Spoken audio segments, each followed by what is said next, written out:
Alright y'all, so today I want to make a very quick video to give you my overall thoughts on some of the newly released images for the upcoming Masters of the Universe film that's coming out next year. So these were kind of shared images that were kind of released on For Eternia, which is basically a He-Man fan site on the internet. And they give us our first look at Castle Greyskull a bit, and a little bit of a look at Snake Mountain. Now, we haven't really gotten too much of a look at what this movie is going to be. We've seen some on-set photos. We've seen the actors playing He-Man. We've seen Tila. Um, and we've seen some, like, behind-the-scenes close-ups. And I think they showed off some, like, weapons and props. Like, I think they showed off Skeletor's staff and He-Man's sword at Comic-Con. So they showed off some cool stuff. Now, this is the first official look that they released for Greyskull.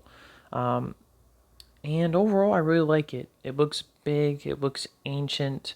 Um, it pretty much looks how I would expect a live-action Castle Grayskull to look, right? I mean, it's supposed to be this ancient, almost dark-like place. Something to spook off, knights and other people.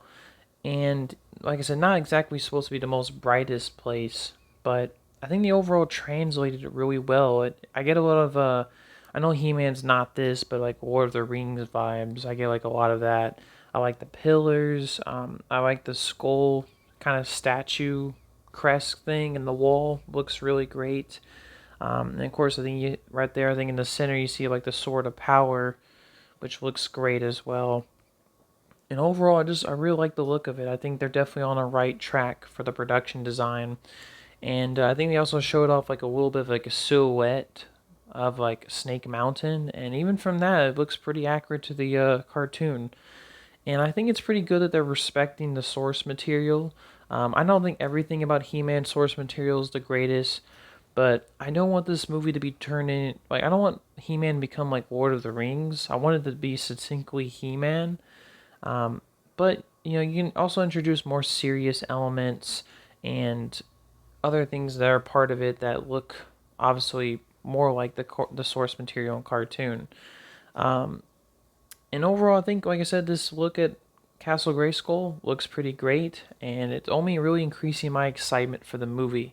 It's only a matter of time before we'll eventually get a trailer, which I could definitely see one dropping probably like near the end of this year, right? So definitely looking forward to this movie. I'm hoping it's pretty good and at least learns from the mistakes of the 1980s He-Man movie, because I know there was some kind of worry like a few months back where like there was like some on-set like shooting in Earth for He-Man and Tila, I think on Earth and stuff, and I was kind of worried too because I was like, this better not just be like a 90, like a mostly Earth-centric He-Man movie. I want to see a mostly Eternia movie because I did think that it's like that's one of the core things that's really cool about He-Man. He lives in this really crazy fantasy world.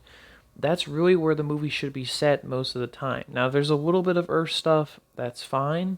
But I don't want that to become the whole movie. But like I said, we'll just kind of wait and see till we eventually get a trailer to give you my overall definitive opinion of what this movie is going to be like. But the first look we have at Castle Grayskull looks pretty great. And yeah, just kind of want to give you my overall thoughts on it. All right, y'all have a good day. Peace.